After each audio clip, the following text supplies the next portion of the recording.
लीलावती का परिवार बहुत गरीब था। उसका बेटा अभिजीत और बहू ममता वैष्णो माता के दर्शन करके अपने घर वापस आ रहे थे। तभी झमाझम बहुत जोरदार बारिश होने लगी। आसमान में बिजली कड़कने लगी। माँ जल्दी से चलो वरना हमारी ट्रेन छूट जाएगी। हाँ बेटा, माता रानी के दर्शन तो हो ही गए हैं। आने वाली संतान के स्वागत में ऊपर वाले ने बारिश भी बहुत तेज कर दी है। अब जल्दी से हमें घर पहुंचना होगा क्योंकि डिलीवरी किसी भी समय हो सकती है। माँ मैंने तो पहले ही कहा था कि डिलीवरी का वक्त है, अभी इतनी दूर जाना ठीक नहीं है, पर आप लोगों ने मेरी बात मानी ही नहीं। बेटा, पंडित जी ने बताया था कि 8 महीने बाद ही बच्चा पूरी तरीके से माँ के पेट से बाहर आने के लिए तैयार हो जाता है और इस समय अगर माता रानी का आशीर्वाद मिल जाए तो सब कुछ ठीक हो जाता है। हो सकता है हमारी गरीबी भी कम हो जाए आने वाले बच्चे की वजह से। तो इस तरह से बातें करते करते वो लोग स्टेशन पहुंच गए। बारिश रुकने का नाम ही नहीं ले रही थी। ट्रेन 1 घंटा लेट थी। इसी वजह से उन लोगों ने 1 घंटा स्टेशन पर ही बिताया। 1 घंटे बाद ट्रेन आ गई। अम्मा जी सामान उठाना है क्या? अरे नहीं भाई साहब, जब अपनी जिंदगी का भार हम लोग उठा रहे हैं तो ये सामान क्या चीज़ है? हमारी गरीबी से तो हल्का ही है ये सामान। वाह भाई साहब वाह, कितनी गहरी बात कर डाली आपने। खैर, अभिजीत ने सारा सामान उठाया और ट्रेन में बैठ गए। ट्रेन चलने लगी। काफी घंटे का सफर करने के बाद भी बारिश बंद नहीं हुई। माँ मुझे लगता है कि हमें बारिश में ही अपने घर तक पहुँचना पड़ेगा। आसमान देखो कितना काला है। उन लोगों को बारिश में यात्रा करने में बहुत अच्छा लग रहा था, लेकिन उन्हें नहीं पता था कि रास्ते में उनके साथ कितनी ढेर सारी कठिनाइयां आने वाली हैं। तभी ट्रेन अचानक रास्ते में रुक गई। आरपीएफ वाले उनकी बोगी में आ गए। आप लोग इस बोगी से बाहर निकल जाइए। आगे थोड़ी दूर पर एक बहुत बड़ा ट्रेन हादसा हो गया है, जिस वजह से ये ट्रेन यहीं पर रोकी जा रही है। आप लोग यहीं आसपास होटल में रुक जाइए। अरे ऐसे कैसे भाई साहब, हमने पूरा टिकट लिया है, यात्रा तो पूरी कराइए। अरे बहन जी, अगर हम लोग ट्रेन चला देंगे और आगे कहीं हमारी ट्रेन का भी एक्सीडेंट हो गया इतनी तेज बारिश में तो क्या होगा? और क्या आप चाहती हैं कि इस ट्रेन में बैठे सभी लोगों की जान चली जाए? अरे माँ भाई साहब बिल्कुल सही कह रहे हैं, कभी भी कोई बड़ा हादसा हो सकता है। सभी यात्री उस बोगी से बाहर निकलने लगे, लेकिन तभी अचानक ममता का पेट दर्द शुरू हो गया। माँ जी, मुझे लगता है कि वक्त आ गया है। बहुत जोर से पेट में दर्द हो रहा है माँ जी, कुछ कीजिए। बेटा, इस बोगी के अंदर तो ये लोग हमें रुकने नहीं देंगे। चल बाहर कोई जगह देखते हैं। वो लोग ममता को लेकर ट्रेन के बाहर निकल आए। माँ अब क्या किया जाए? हमारे पास इतने पैसे भी नहीं बचे हैं कि किसी अस्पताल ले चले या फिर कोई होटल ले सके। सारे पैसे तो खत्म हो गए। तभी अचानक अभिजीत की नजर रेल की पटरी पर कहीं दूर पर पड़ी, जहाँ पर किसी बहुत पुरानी ट्रेन की बोगी खड़ी हुई दिख रही थी। कुछ लोग उसी डिब्बे के अंदर घुस रहे थे। माँ वो देखो, सब लोग उस पुरानी बंद पड़ी बोगी में घुस रहे हैं। इस बारिश में हम गरीब लोगों के लिए इससे अच्छे रुकने की जगह कोई नहीं हो सकती है। चलिए जल्दी चलते हैं, फिर आगे सोचते हैं क्या करना है। कम से कम सबसे पहले बारिश से तो बच जाए। बाजी, अब मुझसे दर्द बर्दाश्त नहीं होता बाजी। अभिजीत ने थोड़ा सामान अपनी माँ को पकड़ाया और ममता को अपनी गोद में उठाकर तेज बारिश में भागता हुआ उस ट्रेन के डिब्बे के अंदर घुस गया, जहाँ पर बहुत सारे लोग पहले से ही मौजूद थे। अरे बहन जी, ऐसी कंडीशन में बहू को बाहर ले जाने की क्या जरूरत थी? बहन जी अब क्या बताऊं मैं आपको, सब मेरी ही गलती है। आखिरी महीना चल रहा था और मुझे ही वैष्णो माता के दर्शन कराने थे अपनी बहू को। वो लोग सब बात कर ही रहे थे कि तभी ममता फिर जोर जोर से चीखने लगी। माँ जी, अब तो लगता है आपकी बहू की डिलीवरी इसी ट्रेन की बोगी में होगी। ऐसा कीजिए, जितने भी मर्द हैं वो लोग दूसरी बोगी में जाकर रुके। हम लोग जल्दी आप लोग को खुशखबरी देते हैं। बहू चिंता मत कर, हम सब तेरे साथ हैं। हम सब भी गरीब हैं और गरीबी की वजह से इस बोगी में रुके हुए हैं। उन लोगों की मदद देखकर अभिजीत और उसकी माँ लीलावती बहुत खुश हुए। अभिजीत और बाकी के आदमी दूसरी बोगी में जाकर ठहर गए। इधर सारी औरतों ने मिलकर ममता की डिलीवरी कर दी। उसका एक बेटा पैदा हुआ इस ट्रेन में। अभिजीत बधाई हो, तू बाप बन गया। अभिजीत दूसरी बोगी में था। ये सुनकर वो बहुत खुश हुआ और उस बोगी में जितने भी आदमी थे वो भी बहुत खुश हुए। क्या बात है भाई साहब, इस बारिश में हम सारे लोग बहुत परेशान थे। आगे किसी ट्रेन का एक्सीडेंट हो गया है जिससे बहुत सारे लोग डरे हुए थे, लेकिन आपने बाप बनकर एक छोटी सी खुशी हम सारे लोगों को दी है। चलिए चलकर देखते हैं। माँ क्या हम लोग उस बोगी में आ सकते हैं? हाँ हाँ बिल्कुल। अभिजीत के साथ उस बोगी में जितने आदमी थे वो लोग भी अब उस बोगी में आ गए जहाँ पर ममता ने एक बच्चे को जन्म दिया था। अब आप लोगों को परेशान होने की कोई जरूरत नहीं है। मैं एक अस्पताल में नर्स का काम करती हूँ पिछले 20 सालों से। मेरे पास कुछ दवाई और इंजेक्शन भी है, मैं लगा देती हूँ बच्चे को। कुछ देर बाद अंधेरा होने लगा और माइक पर किसी ने ऐलान किया, यहाँ पर आसपास जितने भी यात्री रुके हुए हैं वो वहीं पर रुके रहे, क्योंकि बारिश की रफ्तार बढ़ती जा रही है। हमारे आर्मी के जवान आपके पास ही मौजूद है। अगर किसी को भी कोई तकलीफ होगी तो वो उन्हें बचा लेंगे। अब जब तक बारिश बंद नहीं हो जाती, आगे का रास्ता क्लियर नहीं हो जाता, आप सब लोग सुरक्षित रहें। आप सभी को खाना मिलता रहेगा सरकार की तरफ से। तो अब रात को हम लोगों ने उस बंद पड़ी पुरानी ट्रेन की बोगी को ही अपना घर बना लिया। जिनके पास जो भी कंबल और चादर थे, उनसे उन लोगों ने उस बोगी के अंदर ही बिस्तर बना लिया। 3 दिन बीत गए लेकिन अभी तक बारिश बंद नहीं हुई। ये तो अच्छा हुआ कि सरकार की तरफ से हमें खाना मिल रहा है और हमें मुफ्त में रहने की जगह भी मिल गई। माँ जी, सबसे अच्छी बात तो ये है कि हमें यहाँ पर इतने अच्छे अच्छे लोग मिल गए जिन्होंने हमारी मदद की, वरना इतनी तेज बारिश में बहुत कुछ गलत हो सकता था हमारे साथ। सब माता वैष्णो जी की कृपा है बहन जी। आप अपने होने वाले पोते के लिए ही माता वैष्णो के दरबार गई थी और उसके साथ ही कुछ गलत हो जाता, ऐसा तो हो ही नहीं सकता था। अब वो ट्रेन ही उस गरीब परिवार का घर बन चुका था। वहां पर जितने भी लोग थे सब एक परिवार की तरह रहने लगे। बहुत सारे लोगों ने मिलकर एक कठिन समय को भी कितना खुशनुमा बना दिया था। करीब 1 हफ्ते तक वो लोग एक साथ एक परिवार की तरह रहे। जब बारिश बंद हुई तब उनकी ट्रेन एक बार फिर से आगे चलने के लिए तैयार हो गई। 1 हफ्ते में ही हम सब एक परिवार की तरह रहने लगे थे। 1 हफ्ते पहले हम लोग एक दूसरे को जानते भी नहीं थे, पर अब बिछड़ते हुए बहुत बुरा लग रहा है। किसी ने क्या खूब कहा है कि आते जाते खूबसूरत आवारा सड़कों पे कितने अनजान लोग मिल जाते हैं, उनमें से कुछ लोग भूल जाते हैं, कुछ याद रह जाते हैं। जिंदगी के किसी न किसी मोड़ पर एक बार हम लोग फिर कभी मिलेंगे। तो इस तरह एक दूसरे से विदा लेकर सब लोग अपनी अपनी सीट पर बैठ गए। ट्रेन एक बार फिर से चल पड़ी। अभिजीत अपनी माँ, अपनी पत्नी और अपने नवजात बच्चे को लेकर जैसे ही अपने घर पहुंचा, वहां पर घर था ही नहीं। वहां चारों तरफ दलदल था। वो लोग हैरान हो गए। आसपास के लोगों से अभिजीत ने पूछा, अरे भाई साहब, ये सब क्या हो गया? ये सारे घर कैसे तबाह हो गए? मैं भी यहीं पर एक झोपड़पट्टी में रहता था। बहुत बहुत बधाई हो आपको। मेरा घर तबाह हो गया और आप मुझे बधाई दे रहे हैं। मैं बधाई इसलिए दे रहा हूँ क्योंकि आप लोग कम से कम जिंदा तो हैं। आप यहाँ से सही टाइम पर निकल गए थे, क्योंकि आपके जाने के बाद यहाँ पर इतनी खौफनाक बारिश और लैंडस्केप हुआ जिससे सारे घर तबाह हो गए। घरों में लोग चैन की नींद सो रहे थे, लेकिन सोते सोते ही वो लोग भगवान को प्यारे हो गए। ये लहरें उनकी जिंदगी अपने साथ बहा ले गई। ये सुनकर अभिजीत, ममता और लीलावती की रूह कांप गई। अभिजीत भी अपने परिवार के साथ स्टेशन के पास ही बनी झोपड़पट्टी में रहता था, पर अब वो भी नहीं रही। माँ, वो देखो सामने एक बोगी खड़ी है, उसमें ही रहते हैं चलकर। वैसे भी हमें बोगी के अंदर रहने की आदत हो गई है और इस खराब मौसम में झोपड़ी बनाकर रहना ठीक नहीं है। वो लोग एक ट्रेन की बोगी में ही रहने लगे। कुछ महीनों बाद सरकार की तरफ से वहां पर जितनी झोपड़पट्टियां तबाह हो गई थी, उन सभी लोगों को रहने के लिए पक्का घर दे दिया गया।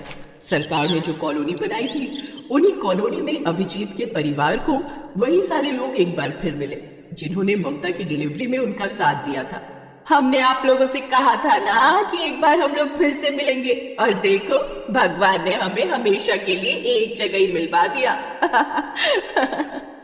तो इस तरह से अब वो सारे लोग एक साथ खुशी खुशी पक्के मकान में रहने लगे और मेहनत मजदूरी करके अपनी जिंदगी बिताने लगे। जगदीश कुमार सरकारी स्कूल में बच्चों को पढ़ाते थे। उन्हें लोगों में शिक्षा का अलग जगाने का बहुत शौक था। वे बच्चों को बहुत लगन से पढ़ाते। बच्चों को कुछ समझाने के लिए वे अलग अलग तरकीबें निकालते। काफी समय गुजर गया। एक दिन जगदीश कुमार ने सोचा, अब मैं बूढ़ा हो गया हूँ, कुछ ही दिनों में रिटायर हो जाऊंगा। रिटायरमेंट के बाद मैं बच्चों को कैसे पढ़ाऊंगा? मैं चाहता हूँ कि गोविंदपुर गांव के सभी बच्चे पढ़े लिखें और गांव का नाम रोशन करें। गांव के गरीब बच्चों तक शिक्षा नहीं पहुंच पाती है। इसके लिए मुझे रिटायरमेंट के बाद भी बच्चों को पढ़ाना होगा, वो भी मुफ्त में, ताकि गरीब बच्चों तक भी शिक्षा पहुंच सके। मन ही मन में उन्होंने ऐसा विचार किया। कुछ दिनों के बाद वे स्कूल से रिटायर हो गए। रिटायरमेंट के बाद उन्होंने ठीक वैसा ही किया जैसा उन्होंने सोचा था। अपने घर के पास ही उन्होंने एक स्कूल खोला जिस पर एक बोर्ड लगा दिया। बोर्ड पर लिखा था, यहाँ गरीब बच्चों को मुफ्त शिक्षा मिलती है। बोर्ड को देखकर गांव के गरीब लोग अपने अपने बच्चों को लेकर वहां आने लगे और उनका नाम स्कूल में लिखवा दिया। नमस्ते मास्टर साहब। कहो भोला, कैसे आना हुआ? मास्टर साहब, हमने सुना है आपने गरीब बच्चों के लिए स्कूल खोला है। हाँ भोला, तुमने बिल्कुल ठीक सुना है। तो हमरे बेटवा का भी नाम अपने स्कूल में लिख लीजिए ना। हाँ, क्यों नहीं भोला। आज से तुम्हारा बेटा मेरे स्कूल में पढ़ेगा। इसे यहीं छोड़ जाओ और पूरे गांव में खबर कर दो कि उन सभी बच्चों के माता पिता जो अपने बच्चों की फीस नहीं भर सकते, वे उन्हें पढ़ाने के लिए मेरे स्कूल में ले आए। अच्छा मास्टर साहब, आपका बहुत बहुत धन्यवाद। भोला पूरे गांव में ये बात कह देता है, जिसके बाद सभी गरीब माता पिता अपने अपने बच्चों को जगदीश कुमार के स्कूल में ले आते हैं।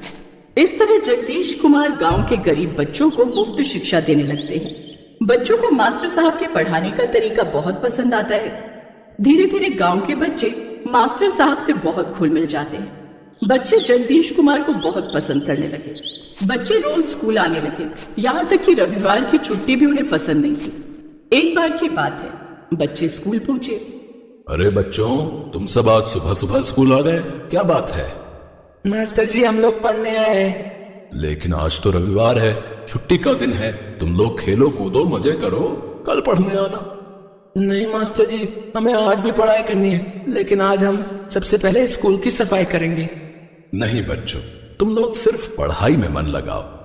मास्टर जी, स्कूल तो शिक्षा का मंदिर होता है और इस मंदिर को साफ सुथरा रखना हमारा धर्म है। हमें ये काम करने दीजिए। इतना कहकर सभी बच्चे स्कूल की सफाई में लग गए। बच्चों का उत्साह देखकर जगदीश कुमार बहुत खुश थे। साफ सफाई खत्म होने के बाद उन्होंने बच्चों को पढ़ाया। इसी तरह धीरे धीरे दिन बीत रहे थे। मौसम बदलते रहे। बारिश का मौसम आ गया था। गोविंदपुर गांव नदी के किनारे बसा था, जिस कारण रोज थोड़ी बहुत बारिश हो जाया करती थी। एक दिन बहुत तेज बारिश होने लगी। आज तो मूसलाधार बारिश हो रही है। बारिश नहीं रुकी तो बच्चे स्कूल नहीं आएंगे, बच्चों की पढ़ाई रुक जाएगी। इधर बच्चे भी बारिश रुकने का इंतजार करने लगे, लेकिन बारिश तो थमने का नाम ही नहीं ले रही थी। 2 दिन हो गए स्कूल नहीं गया। जब तक मास्टर जी से पढ़ न लूं, मेरा दिन ही पूरा नहीं होता। पता नहीं ये बारिश कब रुकेगी। इधर मास्टर साहब का भी बच्चों के बिना दिल नहीं लग रहा था। उन्होंने सोचा कि शायद कल तक बारिश रुक जाएगी। बारिश तो कल तक रुक ही जाएगी, बच्चे कल स्कूल जरूर आएंगे। लेकिन उनका अनुमान गलत निकला। दूसरे दिन भी बारिश नहीं रुकी। यहाँ तक कि 3-4 दिन बीत गए, बारिश नहीं रुकी, जिस कारण गांव के किनारे की नदी का जलस्तर भयानक रूप से बढ़ गया और गांव में बाढ़ आ गई, जिसमें कई पेड़ पौधे, यहाँ तक कि लोगों के मवेशी भी बहने लगे। मास्टर साहब के क्लासरूम में लगे बेंच और कुर्सियां भी बाढ़ में बहने लगी। ये देखकर जगदीश कुमार चिंतित हो गए। अब मैं बच्चों को कैसे पढ़ाऊंगा? सारी बेंच और कुर्सियां तो बाढ़ में बह गई। लगता है गोविंदपुर गांव के गरीब बच्चों को शिक्षित करने का मेरा सपना अधूरा रह जाएगा। इधर बच्चे भी स्कूल न जाने के कारण परेशान हो रहे थे। तभी कुछ बच्चों ने देखा कि बाढ़ के पानी में बेंच और कुर्सियां बह रही हैं। ये बेंच और कुर्सी कहीं मास्टर जी के तो नहीं? अगर ऐसा हुआ तो मास्टर जी हमें कैसे पढ़ाएंगे? ये बेंच और कुर्सियां तो हमारे स्कूल की लग रही हैं। मास्टर जी कितने परेशान होंगे, हमें उनके पास जाना चाहिए। लेकिन हम मास्टर जी के पास पहुंचेंगे कैसे? पूरे गांव में बाढ़ का पानी भरा हुआ है। रोज नदी में तैरते हो, आज बाढ़ के पानी में तैर लोगे तो मास्टर जी के पास पहुंच पाओगे? चलो हम सब तैर कर मास्टर जी के पास चलते हैं। हाँ, चलो। सभी बच्चे बाढ़ के पानी में तैरने लगते हैं। तैरते तैरते वे मास्टर जी के घर के पास पहुंचने ही वाले होते हैं कि वे देखते हैं कि बाढ़ के पानी में ढेर सारे टमाटर तैर रहे थे। वो देखो, लगता है किसी किसान की टमाटर की फसल बाढ़ में बह गई है। हाँ, ये तो काफी सारे टमाटर हैं। कितने लाल लाल और सुंदर टमाटर हैं। काश हम इन्हें घर ले जा सकते। इन टमाटरों को देखकर मुझे एक उपाय सूझ रहा है। कैसा उपाय? हम इन्हें अपने घर न ले जाकर मास्टर जी के घर ले चलते हैं। लेकिन मास्टर जी इतने सारे टमाटरों का क्या करेंगे?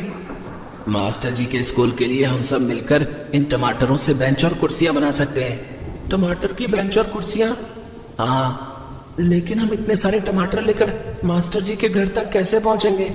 अपनी अपनी शर्ट उतारो और उसमें टमाटर रखते चलो। ठीक है। सभी बच्चों ने ठीक वैसा ही किया। अपनी अपनी शर्ट उतारी और उसमें बाढ़ में बहते हुए टमाटर इकट्ठा करने लगे। सभी बच्चों ने सारे टमाटर अपने अपने कपड़ों में बांध लिए और तैरते हुए मास्टर जी के पास पहुंचे। बच्चों को इस हालत में अपने पास आया देखकर जगदीश कुमार की आंखें नम हो गईं। बच्चों का उनके प्रति प्यार देखकर वे भावुक हो गए। उन्होंने बच्चों से कहा, बच्चों, तुम लोग बाढ़ में भी मेरे घर आ गए, हाँ मास्टर जी, हम सब तैर कर आए हैं। लेकिन मैं तुम लोगों को नहीं पढ़ा सकता। क्यों मास्टर जी? क्योंकि बाढ़ में सारी बेंच और कुर्सियां बह गई हैं। तो क्या हुआ मास्टर जी, हम नई बेंच और कुर्सियां बना देंगे। लेकिन तुम लोग नई बेंच और कुर्सियां कैसे बनाओगे? इस बारिश में तुम्हें लकड़ियां कहाँ मिलेंगी? मास्टर जी, हम नई बेंच और कुर्सियां टमाटर से बनाएंगे। टमाटर से बेंच और कुर्सियां कैसे बनेंगी? ये कैसे हो सकता है? इतने सारे टमाटर आएंगे कहाँ से? तभी सभी बच्चों ने अपने अपने कपड़ों के गट्ठर खोले और जगदीश कुमार के सामने टमाटर का ढेर लगा दिया। ये तो बहुत सारे टमाटर हैं। ये तुम लोगों को कहाँ मिले?